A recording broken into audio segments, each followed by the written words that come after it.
আসসালামু আলাইকুম, সবাইকে স্বাগত জানাচ্ছি আমাদের আজকের ক্লাসে। আজকে আমরা আলোচনা করতে চাই হাইপোথাইরয়েডিজম ইন প্রেগনেন্সি। অ্যাকচুয়ালি আমরা থাইরয়েড ডিজিজগুলো নিয়ে আলোচনা করব। সো হাইপোথাইরয়েডিজম দিয়ে শুরু করা যাক।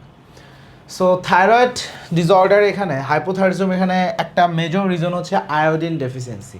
যদিও এই মুহূর্তে বাংলাদেশে আয়োডিন ডেফিসিয়েন্সি খুব রেয়ার, কারণ বাংলাদেশে এখন যে খাবারের লবণ সেটা আয়োডিন দিয়ে ফর্টিফাইড করা হয় বা অনেক জায়গাতে, বাট স্টিল যেগুলো আসলে লাইক সমুদ্র থেকে অনেক দূরবর্তী জায়গায়, পাহাড় এই ধরনের অঞ্চল, এই সব জায়গাতে স্টিল হাইপো আমরা যেটা বলতে পারি যে আয়োডিনের একটা বেসিক ডেফিসিয়েন্সি আসলে আছে, এবং আয়োডিন ডেফিসিয়েন্সি একটা পাবলিক হেলথ ইস্যু। বিশেষ করে কোন কোন জায়গায় এটা আসলে আমরা দেখব, like south east Asia, western Pacific, central Africa, এই জায়গাগুলোতে স্টিল এটাকে আসলে পাবলিক হেলথ ইস্যু হিসেবে আসলে আমরা অ্যাড্রেস করে থাকি। এখন যদি এমন হয় কোনো একটা প্রেগনেন্ট লেডিতে আসলে আয়োডিন ডেফিসিয়েন্সি আছে, সেখানে একটা ইম্পর্টেন্ট ব্যাপার বলি, সেটা হচ্ছে একটা নর্মাল পার্সনের যে আয়োডিন রিকোয়ারমেন্ট, প্রেগনেন্ট লেডিতে আয়োডিন রিকোয়ারমেন্ট কিন্তু তার থেকে আসলে বেশি হয়ে যায়। সো দেখা যাচ্ছে যে যেই সকল প্রেগনেন্ট লেডি যার আগে থেকেই সিভিয়ার আয়োডিন ডেফিসিয়েন্সি আছে, তাদের ক্ষেত্রে আমরা কিছু কমপ্লিকেশনের রিস্ক বেশি দেখি, বা তাদের কাছে কিছু কমপ্লিকেশন আমরা আসলে দেখি। যেমন দেখা যাচ্ছে তাদের ক্ষেত্রে মিসক্যারেজ হয়, স্টিল বার্থ হয়, হ্যাঁ, বাচ্চার ক্ষেত্রে ক্রেটিনিজম হয়, সিগনিফিক্যান্ট কগনিটিভ ইম্পেয়ারমেন্ট হয়, বাচ্চার ক্ষেত্রে গেইট অ্যাবনর্ম্যালিটিস ডেভেলপ করে, হ্যাঁ, এফেক্টেড চাইল্ডে আমরা দেখি যে ডিফনেস হচ্ছে। So multiple types of complication সেখানে আসলে অ্যারাইজ করে। তাহলে কী কী, আবার আমরা একবার বলি, মিসক্যারেজ হতে পারে, স্টিল বার্থ হইতে পারে, ক্রেটিনিজম পাইতে পারি, কগনিটিভ ইম্পেয়ারমেন্ট থাকে, সিগনিফিক্যান্ট আমাদের কগনিটিভ ইম্পেয়ারমেন্ট বাচ্চার ক্ষেত্রে, এছাড়া ডিফনেস অ্যাফেক্ট করতে পারে। নর্মালি সিভিয়ার কেসগুলোতে আমরা এরকম দেখি। তাহলে প্রশ্ন হচ্ছে মাইল্ড টু মডারেট কেসে কেমন হয়? সো দেখা যাচ্ছে যে যদি একটু মডারেট আয়োডিন ডেফিসিয়েন্সি হয়, সেখানে আমরা কগনিটিভ ইম্পেয়ারমেন্ট পাবো, বাট সেটা একটু লাইক মাইল্ডার লেভেলে। বাট স্টিল এখানেও আসলে millions of children are affected, millions of people আসলে অ্যাফেক্টেড হচ্ছে। এখন World Health Organization WHO recommendation কি, যে কতটুকু আসলে আয়োডিন আমরা আসলে এখানে চাই, সেটা হচ্ছে 250 মাইক্রোগ্রাম পার ডে। প্রেগনেন্ট লেডিতে ডেইলি আয়োডিন আসলে 250 মাইক্রোগ্রাম হওয়া উচিত, এটা হচ্ছে WHO রিকমেন্ডেশন। এখন যদি আয়োডিন ডেফিসিয়েন্সি থাকে, এটা ট্রিটমেন্ট আমাদেরকে ফার্স্ট অ্যান্ড সেকেন্ড ট্রাইমেস্টারের মধ্যে করতে হবে, তাহলে আমরা সেখানে বেটার আউটকাম পাই। বাট যদি এমন হয় যে আয়োডিন ডেফিসিয়েন্সি আছে, ফার্স্ট ট্রাইমেস্টার সেকেন্ড ট্রাইমেস্টারে খুব বেশি কিছু করা হয় না, থার্ড ট্রাইমেস্টারে যে ট্রিটমেন্ট করতেছি খুব বেশি একটা রেসপন্স আমরা পাবো না। So treatment of iodine deficiency যদি ফার্স্ট অ্যান্ড সেকেন্ড ট্রাইমেস্টারে করা হয়, তাহলে এই যে কগনিটিভ ইম্পেয়ারমেন্ট সেইটা খুব বেশি একটা হবে না, এটা প্রিভেন্ট করা যায়। বাট যদি থার্ড ট্রাইমেস্টারে গিয়ে ট্রিটমেন্ট শুরু করা হয়, তাহলে আসলে কগনিটিভ ইম্পেয়ারমেন্ট এইটাকে আমরা খুব বেশি একটা প্রিভেন্ট করতে পারবো না। তাহলে ফর বেটার আউটকাম আমাদের আসলে ট্রিটমেন্ট করতে হবে ফার্স্ট অ্যান্ড সেকেন্ড ট্রাইমেস্টারের মধ্যে। থার্ড ট্রাইমেস্টার যে শুরু করলে খুব বেশি বেনিফিট আসলে নাই। এবার ডিরেক্টলি হাইপোথাইরয়েডিজমে আসি। সো হাইপোথাইরয়েডিজমের ক্ষেত্রে ব্যাপার হচ্ছে, অনেক মহিলার ক্ষেত্রে লাইক আগে থেকেই হাইপোথাইরয়েডিজম ছিল, এখন সে প্রেগনেন্ট হয়েছে, অথবা কোনো পেশেন্ট হয়তো বা আগে হাইপোথাইরয়েড ছিল কিন্তু ডায়াগনোসিস হয় না, প্রেগনেন্সির সময় এসে ধরা পড়ছে, অথবা প্রেগনেন্সির সময় ব্যাপারটা আনমাস্ক হয়েছে। সো সবভাবেই হইতে পারে। তাহলে নর্মালি আমরা কী পাচ্ছি, তাহলে hypothyroidism occasionally presents during pregnancy, মানে প্রেগনেন্সির মধ্যে ব্যাপারটা ধরা পড়ছে। এখন সিমটম কি, একটা হাইপোথাইরয়েডিজমের নর্মাল সিমটম কি? Weight gain, constipation, লিথার্জি।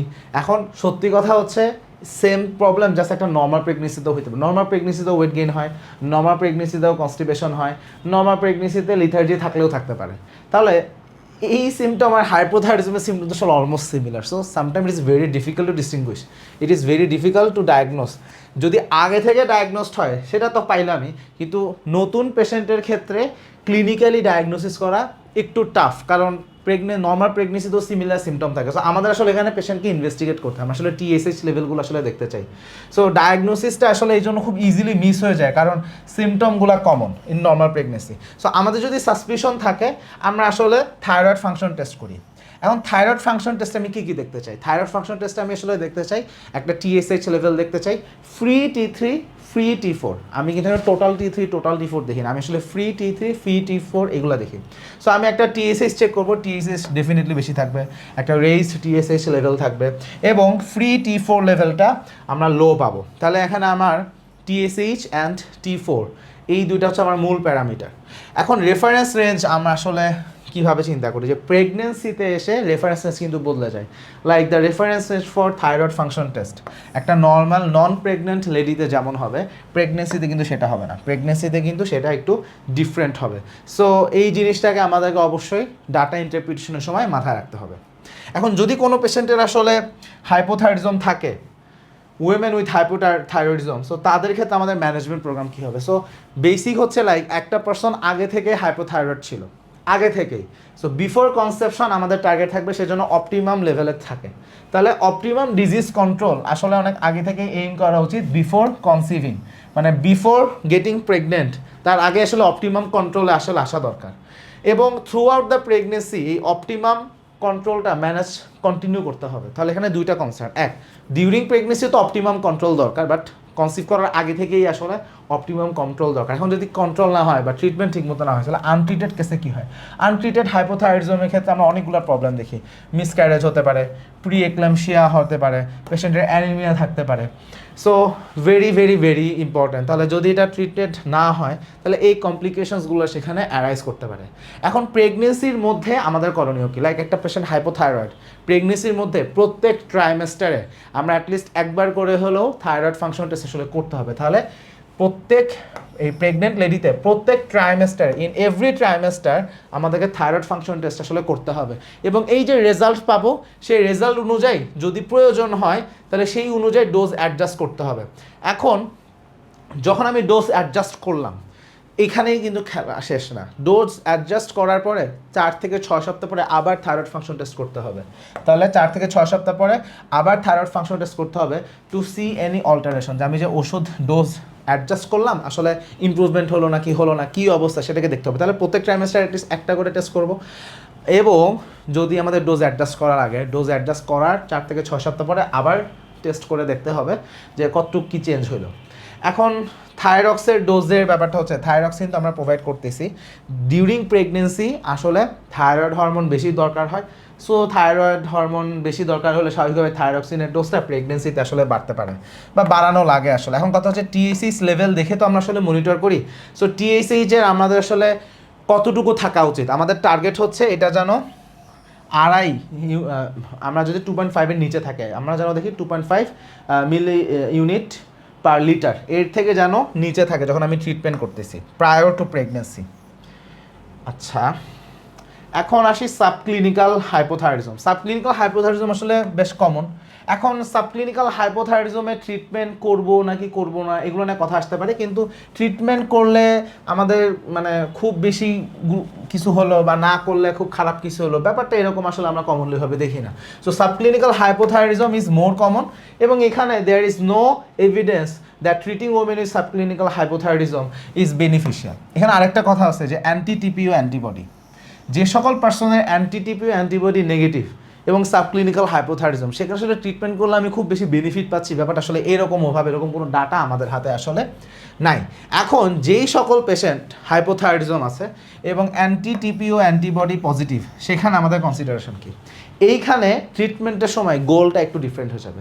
যে সকল পেশেন্টের ক্ষেত্রে অ্যান্টি টিপিও অ্যান্টিবডি পজিটিভ, সেখান থেকে হাইপোথাইরয়েডিজম হয়েছে, সেইখানে আমাদের টার্গেট হচ্ছে টিএসএইচটা নর্মাল যে লেভেল তার একটু উপরে থাকা ভালো। মানে এইটাকে টিএসএইচ লেভেল আমি লাইক নর্মাল যে আপার limit of the normal level তার উপরেই থাকুক, এমনভাবে ট্রিটমেন্ট দিব যেন প্রেগনেন্সির সময় TSH level upper limit of the normal level তার উপরে থাকবে, কিন্তু সেটা যেন 10-এর বেশি না হয়। এইভাবে করলে এটা বেনিফিশিয়ালি প্রেগনেন্সি আউটকাম আমাদের আসে। তাহলে অ্যান্টিটিপিও অ্যান্টিবডি থাকলে টিএসএইচ আমরা ট্রিটমেন্ট দিয়ে আড়াইয়ের নিচে আনবো এরকমটা না, বরং আমাদের টার্গেট থাকবে lower upper limit of the normal level, তার উপরে থাকবে বাট 10-এর নিচে থাকবে, এইভাবে আমাদের আগাইতে হবে। তো এটা গেল হাইপোথাইরয়েডিজম। এবার আসি হাইপারথাইরয়েডিজম। হাইপারথাইরয়েডিজম নিয়ে কিছু কথা বলি। সেটা হচ্ছে একটা পেশেন্ট হাইপারথাইরয়েড স্টেটে আছে, থাইরোটক্সিকোসিস স্টেটে আছে, এই অবস্থায় তার প্রেগনেন্ট হওয়ার ব্যাপারটা একটু আনলাইকলি। কারণ কি, যখন একটা পার্সন থাইরোটক্সিকোসিস স্ট্যাটাসে থাকে সেই সময় তাদের অ্যানোভুলেটরি সাইকেল চলে। সো ওই অবস্থায় আসলে সে প্রেগনেন্ট হওয়ার ব্যাপারটাই খুব রেয়ার একটা অকেশন। হয় যে না সেটা না, আমি নিজেও পেশেন্ট দেখছি যে আমি যখন ইন্টার্ন ছিলাম আমি গাইনিতে ডিপার্টমেন্টে পেশেন্ট দেখছি যে থাইরোটক্সিক পেশেন্ট প্রেগনেন্ট, ডেলিভারি হয়ে গেছে, আফটার ডেলিভারি। সো পাওয়া যায় না তা না, বাট ব্যাপারটা একটু রেয়ার, একটু খুব একটা কমন না, আনইউজুয়াল। আর সেকেন্ড কথা হচ্ছে যখন একটা পার্সন প্রেগনেন্ট হয় ওই সময় প্রেগনেন্সির সময় ইমিউনিটি একটু কম থাকে, ইমিউনিটি একটু সাপ্রেসড হয়। সো ওই মোমেন্টে অটো ইমিউন কন্ডিশন তার যা কিছু আছে like during pregnancy autoimmune কন্ডিশনগুলো অনেকাংশেই দেখা যাচ্ছে যে রেমিটেড অবস্থায় থাকে, লাইক ওগুলো একটু কন্ট্রোল অবস্থা আছে বা রেমিশন এরকম একটা স্ট্যাটাসে আছে। সো দেখা যাচ্ছে অটো ইমিউন যে ডিজিজগুলো আছে ম্যাক্সিমাম ক্ষেত্রেই আমরা দেখবো যে প্রেগনেন্সিতে তারা রেমিটেড অবস্থায় থাকে। সো দেখা যাচ্ছে একটা পেশেন্ট লাইক তার থাইরয়েড ডিসঅর্ডার আছে, থাইরোটক্সিকোসিস আছে, সে এখন প্রেগনেন্ট, এই মুহূর্তে তার থাইরোটক্সিক ফিচার থাকবে ব্যাপারটা আনলাইকলি। লাইক কিছু সিমটম হয়তো বা থাকতে পারে, লাইক আগে অনেক সিভিয়ার ছিল এখন হয়তো একটু মাইল্ডার ফর্মে থাকবে, এরকম হইতে পারে।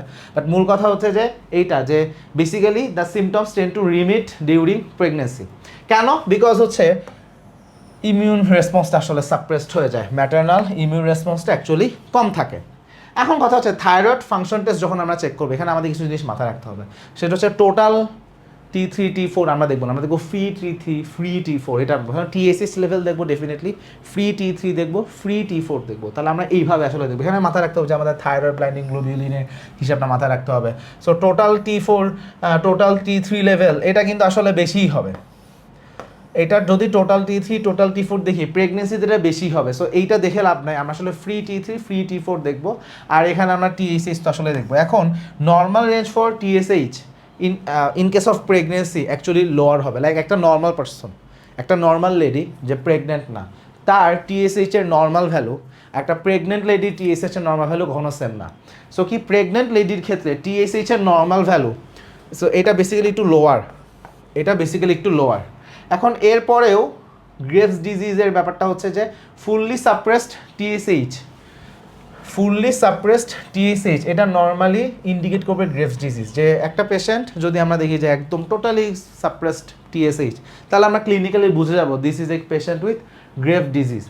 এখন থাইরয়েড ডিজিজ যখন আমি বুঝতে পারলাম, আমি ডায়াগনোসিস করে ফেলছি, আমাদের কিন্তু ট্রিটমেন্ট দিতে হবে। ট্রিটমেন্টের সময় আমাদেরকে একটা জিনিস মাথায় রাখতে হবে, সেটা হচ্ছে number 1 thyroid hormone placenta cross করে। সো মা যদি থাইরোটক্সিকোসিস থাকে এক্সট্রা থাইরয়েড হরমোন ফিটাসে চলে যাবে, ফিটাসে গিয়ে বাচ্চার হাইপার থাইরয়েডিজম হবে। আবার এই যে যদি এমন হয় যে এই গ্রেভ ডিজিজ অটো অ্যান্টিবডি, এই অটো অ্যান্টিবডিও কিন্তু প্লাসেন্টা ক্রস করতে পারে। সো বাচ্চার ক্ষেত্রে হাইপার থাইরয়েডিজম বা থাইরোটক্সিকোসিস ডেভেলপ করতে পারে। আবার আমি যদি এখন তাকে অ্যান্টি থাইরয়েড ড্রাগ দিই, অ্যান্টি থাইরয়েড ড্রাগ সেটাও কিন্তু প্লাসেন্টা ক্রস করতে পারে। অ্যাকচুয়ালি প্রোপাইল থাইও ইউরাসিল কার্বিমাজল প্রত্যেকেই প্লাসেন্টাকে ক্রস করতে পারে। This is the reality. অনেকে মনে করে যে প্রোপাইল থাইও ইউরাসিল প্রেগনেন্সিতে দিয়ে এটা মনে হয় প্লাসেন্টা ক্রস করে না, উত্তরটা হচ্ছে না। প্রোপাইল থাইও ইউরাসিল সেটাও কিন্তু প্লাসেন্টাকে ক্রস করতে পারে। সো আমি যদি একটা অ্যান্টি থাইরয়েড ড্রাগ দিই সেটা কিন্তু আসলে বাচ্চার দেহে পৌঁছায় যাবে, এবং সেটার মানে যদি একটু এদিক ওদিক হয়, ডোজ বেশি হয়ে যায়, বাচ্চার কিন্তু হাইপোথাইরয়েডিজম ডেভেলপ করবে। সো ফিটাস অবস্থাতেই লাইক বাচ্চার হাইপোথাইরয়েডিজমের ইফেক্ট সেটার জন্য পাইতে পারি। সো এই জন্য আসলে যখন আমরা পেশেন্টকে ট্রিটমেন্ট দিই আমরা মিনিমাম লোয়েস্ট পসিবল মিনিমাম ডোজে আমরা আসলে অ্যান্টিথাইরয়েড ড্রাগ দিই, যেন বাচ্চার ক্ষেত্রে হাইপোথাইরয়েড ইফেক্ট আর ডেভেলপ না করে। সো যখন আমরা আসলে ট্রিটমেন্ট করতেছি আমাদেরকে মাথায় রাখতে হবে বাচ্চার কথা, বাচ্চার মায়ের কথা, দুইটা কথাই আমাকে কনসিডার করতে হবে। কারণ কি থাইরয়েড হরমোন, হ্যাঁ TSH রিসেপ্টর অ্যান্টিবডি, হ্যাঁ তারপরে হচ্ছে আমাদের অ্যান্টিথাইরয়েড ড্রাগ, এরা সবাই প্লাসেন্টাকে আসলে টু সাম এক্সটেন্ট ক্রস করতে পারে। সো বাচ্চার ক্ষেত্রে থাইরোটক্সিকোসিস হইতে পারে, এবং ট্রিটমেন্টের জন্য সেটার জন্য আয়াট্রোজেনিক হাইপোথাইরয়েডিজমও ডেভেলপ করতে পারে বা গয়টার পর্যন্ত হইতে পারে। সো এই জন্য আমাদেরকে যখন আমরা ট্রিটমেন্ট করব আমাদেরকে এগুলো সব মাথায় রাখতে হবে। আচ্ছা, এখন পোরলি কন্ট্রোল থাইরোটক্সিকোসিস, যদি মায়ের ক্ষেত্রে থাইরোটক্সিকোসিস ঠিকমতো কন্ট্রোল করতে না পারি তাহলে বাচ্চার ইফেক্ট কী? বাচ্চার ইফেক্ট হচ্ছে ফিটাল ট্যাকিকার্ডিয়া হয়। সো ফিটাল ট্যাকিকার্ডিয়া থাকলে বাচ্চার ডিস্ট্রেসও হইতে পারে। সো আলটিমেটলি বাচ্চার ক্ষেত্রে কী কী ইফেক্ট পাবো আমরা দেখবো যে IUGR intrauterine growth retardation, prematurity very common, stillbirth এটাও কমন, অ্যান্ড পসিবলি কনজেনিটাল ম্যালফরমেশনও হতে পারে। কনজেনিটাল ম্যালফরমেশন খুব ফ্রিকুয়েন্টলি দেখা যায় তা না, but prematurity very common, stillbirth এটাও আসলে পাওয়া যায়। সো পুরলি কন্ট্রোল অবস্থায় আসলে রাখার কোনো সুযোগ নেই। তাহলে এখন কথা হচ্ছে অ্যান্টি থাইরয়েড ড্রাগ তো আমাকে দিতে হবে। এখন আমরা আসলে অ্যান্টি থাইরয়েড ড্রাগ কী দেবো? এখানে একটা কথা, যেই ড্রাগে দিই লোয়েস্ট পসিবল ডোজে দিব। এখন প্রেগনেন্সিতে আসলে প্রোপাইল থাইও ইউরাসিল এটাকেই প্রিফার করা হয়। ইনফ্যাক্ট ব্রেস্ট ফিডিং ওমেন সেখানেও প্রোপাইল থাইও ইউরাসিলই আসলে বেশি প্রিফার করা হয়। But apart from propylthiouracil thyrotoxicosis অবশ্যই বেটা ব্লকার দিতে হবে। সো বেটা ব্লকারও আমরা এখানে আসলে দিব। তাহলে ট্রিটেড উইথ বেটা ব্লকার ফর শর্ট টার্ম, সাধারণত 1 মাসের জন্য দেওয়া হয় বা 1 থেকে 1.5 মাস। তারপরে প্রোপাইলথাইউরাসিল আমরা সেই সাথে দিব। এখন কার্বিমাজলের কথা কেন আসতেছে, এখন প্রোপাইলথাইউরাসিলও কিন্তু প্লাসেন্টা ক্রস করে। কার্বিমাজলে ফার্স্ট ট্রাইমেস্টারে যদি কার্বিমাজল দেওয়া হয়, বাচ্চার ক্ষেত্রে কনজেনিটাল অ্যানোম্যালিস ডেভেলপ করবে। কী কী কনজেনিটাল অ্যানোম্যালিস ডেভেলপ করে? Aplasia cutis, choanal atresia. যদি আমরা কার্বিমাজল দিই ফার্স্ট ট্রাইমেস্টারে, তাহলে কোয়ানাল অ্যাট্রেশিয়া, অ্যাপ্লাসিয়া কিউটিস, এই দুইটা প্রবলেম আসলে ডেভেলপ করার রিস্ক খুবই বেশি। বাট প্রোপাইলথাইউরাসিলে এটা হবে না। সো রিলেটিভলি সেফ, মানে ব্যাপারটা হচ্ছে রিলেটিভলি সেফ। বাট প্রোপাইলথাইউরাসিলও যে প্লাসেন্টাকে ক্রস করতে পারে। এখন কথা হচ্ছে যে এখানে আমি আরেকটা এক্সট্রা একটা ইনফরমেশন অ্যাড করি, সেটা হচ্ছে এটা আসলে এমআরসিপির জন্য লাগে, এফসিপিএসে লাগবে কিনা I am not sure, because Davidson এটা নিয়ে খুব ডিটেলসে বলা নেই। সেটা হচ্ছে ইউকে বেসড যে প্রোটোকলগুলো আছে, আমি ওদের অক্সফোর্ড হ্যান্ডবুক অফ এন্ডোক্রাইনোলজি বইটাও চেক করছি। তো মোটামুটিভাবে এমআরসি পার্ট 2তেও থিওরিতেও এটা লাগে। সেটা হচ্ছে প্রেগনেন্সিতে হাইপার থাইরয়েডিজম ট্রিটমেন্টে এনএইচএস এর প্রোটোকল লাগে। ওরা যেটা করে ফার্স্ট ট্রাইমেস্টারে প্রোপাইলথাইউরাসিল দেয়, সেকেন্ড অ্যান্ড থার্ড ট্রাইমেস্টারে ওরা কার্বিমাজল দেয়। এখন ডেভিডসন একটা কথা বলা হয়েছে, ব্রেস্ট ফিডিং উইমেন, সেখানে ওরা প্রোপাইলথাইউরাসিলকে প্রিফার করে, কারণ কার্বিমাজলটা মানে ব্রেস্ট মিল্কের মাধ্যমে বাচ্চা দেহে চলে যাইতে পারে, কিন্তু প্রোপাইলথাইউরাসিলটা ব্রেস্ট মিল্কের মাধ্যমে যাবে না। সো ব্রেস্ট ফিডিং উইমেনে প্রোপাইলথাইউরাসিল আমরা দিব, দ্যাট ইজ ওকে। কিন্তু বেসিক কথা হচ্ছে যে কার্বিমাজল ইউকেতে ওরা সেকেন্ড অ্যান্ড থার্ড ট্রাইমেস্টার আসলে দেয়। বাট এটা আমি জাস্ট একটু এক্সট্রা জানায় রাখলাম, যদি কেউ এমআরসি পার্ট 2 দিতে চায় তার হয়তো বা ইনফরমেশনটা লাগবে। আচ্ছা, এখন কথা হচ্ছে হাইপার থাইরয়েড ওমেন হু বিকাম প্রেগনেন্ট হোয়াইল টেকিং কার্বিমাজল, তাই সে কী করবে? সো কথাটা হচ্ছে যে একটা পার্সন আগে থেকে হাইপার থাইরয়েডিজম আছে, এখন সে ওইটার জন্য আগে থেকেই কার্বিমাজল পাচ্ছিল, এখন সে প্রেগনেন্ট হয়েছে, এখন সে কী করবে? কোশ্চেন হচ্ছে এটা। সো সেটার উত্তর হচ্ছে সে এখন আসলে কার্বিমাজলও পাইতে পারে, প্রোপাইলথাইউরাসিলও পাইতে পারে, দুইটাই আসলে দেওয়া যাইতে পারে, এটা এখানে বলা হচ্ছে। বাট এমআরসিপিতে কোশ্চেন আসলে আমি প্রোপাইলথাইউরাসিল আমি অ্যান্সার দিব। আচ্ছা, এখন both carbimazole and propylthiouracil cross the placenta, যেটা বারবার বলতেছি, and they are very effective in treating thyrotoxicosis in the fetus cause by transplacental passage of আমাদের যে অটো অ্যান্টিবডিটা যাচ্ছে। তো বেসিক কথা তো এটাই যে আমাদের আসলে ফিটাল থাইরোটক্সিকোসিস কেন হচ্ছে। ডেফিনেটলি নাম্বার 1 যে এই অটো অ্যান্টিবডিটা বাচ্চার দেহেও চলে যাচ্ছে, এটা প্লাসেন্টাকে ক্রস করতে পারে। সো ওটার জন্য বাচ্চার থাইরয়েড গ্ল্যান্ডও বেশি বেশি করে হরমোন সিক্রেট করবে। আবার অ্যাট দ্য সেম টাইম মায়ের যে হরমোন সেটাও কিন্তু আসলে প্লাসেন্টাকে ক্রস করতে পারে, সো ওইটারও ইফেক্ট হবে। বাট এটাও আসলে সো ওভারঅল অ্যান্টিথাইরয়েড ড্রাগ বাচ্চার দেহে যে যাচ্ছে এটা আসলে বেনিফিট আছে, একদমই যে বেনিফিট নেই সেটা না। কিন্তু ঝামেলা হচ্ছে ডোজ বেশি হয়ে গেলে ফিটাল হাইপোথাইরয়েডিজম ডেভেলপ করবে। সো এইটাকে অ্যাভয়েড করার জন্য আমরা আসলে যে স্মলেস্ট ডোজ পসিবল, অ্যান্টিথাইরয়েড ড্রাগের স্মলেস্ট ডোজ পসিবল, কারণ ডোজ একটু বেশি হলে যদি ফিটাল হাইপোথাইরয়েডিজম হয় সমস্যা কি? সমস্যা হচ্ছে ব্রেইন ডেভেলপমেন্টাল ঠিক মতো হবে না, কগনিটিভ ইম্পেয়ারমেন্ট ডেভেলপ করবে, গয়টার ডেভেলপ করবে। সো এই জন্য আসলে ডোজটা ঠিক রাখতে হবে। সো প্রোপাইলথাইউরাসিলের ডোজ কী হবে? ম্যাটারনাল লেস দ্যান 150 মিলিগ্রাম, আর যদি কার্বিমাজল দেওয়া হয় সেটা হচ্ছে 15 মিলিগ্রাম। তাহলে কার্বিমাজল ডোজটা আসলে বেসিক্যালি সেকেন্ড অ্যান্ড থার্ড ট্রাইমেস্টারে আসলে দেওয়া হয়। তাহলে এইটা দিলে মোটামুটি দাগে আমরা দেখবো যে ফ্রি T3, ফ্রি T4, হ্যাঁ এইগুলোর লেভেল মোটামুটি নর্মাল থাকবে, TSHটাও কনসেন্ট্রেশনও রেসপেক্টিভ রেফারেন্স রেঞ্জের মধ্যে থাকবে। So this is the effective dose. তাহলে প্রোপাইলথাইউরাসিল হচ্ছে 150-র নিচে আর কার্বিমাজল হচ্ছে 15 মিলিগ্রাম, এইটা হচ্ছে ডোজিং। এখন থাইরয়েড সার্জারি কাদের ক্ষেত্রে করব? সো থাইরয়েড সার্জারি হচ্ছে যেই সকল পেশেন্ট একদমই পুর ড্রাগ অ্যাডেন্ট, সে ড্রাগই খাইতে চায় না, অথবা ড্রাগ নিলে তার হাইপার সেন্সিটিভিটি হচ্ছে, অ্যানাফাইল্যাক্সিস হয়ে যাচ্ছে, সে ড্রাগটা অ্যাভয়েড করতে পারতেছে না, অথবা মেডিকেল ট্রিটমেন্ট দিছি বাট ফেইল করছে। ইন দ্যাট কেস এই 3টা ক্রাইটেরিয়া যদি ফুলফিল হয়ে যায়, সে ড্রাগ নিতেই পারতেছে না, পুরলি অ্যাডহারেন্স, হ্যাঁ হাইপার সেন্সিটিভিটি হচ্ছে বা ফেইল্ড, সেইখানে আমরা সার্জারি কনসিডার করব। এখন কোশ্চেন আসতে পারে যে আমরা রেডিও আয়োডিন ওগুলো আসলে দিব কি না, রেডিও অ্যাক্টিভ আয়োডিন দিব কি না? উত্তর হচ্ছে না, অ্যাবসোলুট কন্ট্রাইন্ডিকেশন, অ্যাবসোলুট কন্ট্রাইন্ডিকেশন। কেন? কারণ এটা ইনভ্যারিয়েবলি ফিটাল হাইপোথাইরয়েডিজম করে। সো ফিটাল হাইপোথাইরয়েডিজম আমরা কোনোভাবেই অ্যালাউ করতে পারি না। সো রেডিও অ্যাক্টিভ আয়োডিন এটা কোনোভাবেই আমরা আসলে অ্যালাউ করব না। এখন মা এবং ফিটাস এদের ফ্রিকোয়েন্ট মনিটরিং আসলে লাগবে। আমি যখন অ্যান্টিথাইরয়েড ড্রাগ দিচ্ছি, যেহেতু এটার তো আসলে একটা মানে কি বলা যায়, মানে ডাবল এজেড সোর্ডের মতো, লাইক হাইপারথাইরয়েডিজমের ট্রিটমেন্টও দরকার, কিন্তু সেটা অ্যাট দ্য সেম টাইম বাচ্চার তো ফিটাল হাইপোথাইরয়েডিজম ডেভেলপ করার রিস্ক খুবই আছে। সো কন্টিনিউয়াস মনিটরিং দরকার। সো ফ্রিকোয়েন্ট মনিটরিং আসলে মাদার অ্যান্ড ফিটাস দুইটা জায়গায় দরকার। বাচ্চার হার্ট রেট, বাচ্চার গ্রোথ, এগুলো সব আসলে ইম্পর্টেন্টভাবে আমাদেরকে আসলে চেক করতে হবে in pregnancy, not only in pregnancy but also in puerperium, পুরা টাইম ধরে দেখতে হবে। আর কি দেখবো? অটো অ্যান্টিবডি যেটা আছে, so thyroid receptor auto antibody level, সেটা আমাদেরকে কন্টিনিউয়াস মনিটরিং করা দরকার, বিশেষ করে থার্ড ট্রাইমেস্টারে। কেন? যদি এটা আমরা চেক করি তাহলে নিওনেটাল থাইরোটক্সিকোসিস আছে কি না সেটাকে জাস্ট প্রেডিক্ট করার জন্য।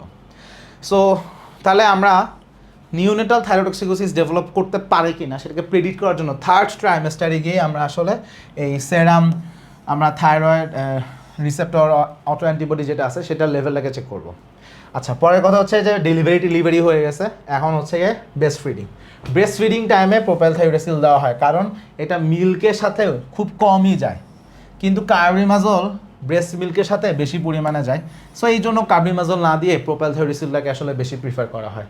আর থাইরয়েড ফাংশনটা ডেফিনেটলি ব্রেস্ট ফিড চাইল্ডে এখানে আমাদের আসলে পিরিয়ডিক্যালি আসলে মনিটরিং আসলে করতে হবে। এবার আসি আরেকটা condition, postpartum thyroiditis. So postpartum thyroiditis আসলে দেখা যাচ্ছে যে পিউরপেরিয়ামে আসলে বেশি দেখা যায়। সো ইনিশিয়ালি আমরা দেখব যে একটা হাইপার থাইরয়েড স্ট্যাটাস থাকবে, তারপরে হাইপোথাইরয়েড ডেভেলপ করতে পারে, এরপরে পেশেন্ট হয়তো বা লাইক ইউথাইরয়েড হয়ে যেতে পারে, আবার পেশেন্টে এমন হইতে পারে যে হাইপোথাইরয়েডিজম পারসিস্ট করতে পারে, অনেক রকমই হইতে পারে। সো পোস্টপার্টাম থাইরয়েডাইটিস বেসিক্যালি ডেলিভারির পরে লাইক 3-4 মাস পরে আসলে অ্যারাইজ করে। বাট এটা নিয়ে ডিটেলস আলোচনা আমরা হচ্ছে এন্ডোক্রাইন যখন আলোচনা সেইখানে আসলে ওখানে আলোচনাটা আসবে। সো এই হচ্ছে মোটামুটি থাইরয়েড নিয়ে আলোচনা। এখানে আমাদের আরও কিছু এন্ডোক্রাইন ডিসঅর্ডার আছে, এগুলো নিয়ে আমরা নেক্সট ভিডিওতে আলোচনা করবো ইনশাআল্লাহ। সবাইকে অসংখ্য ধন্যবাদ।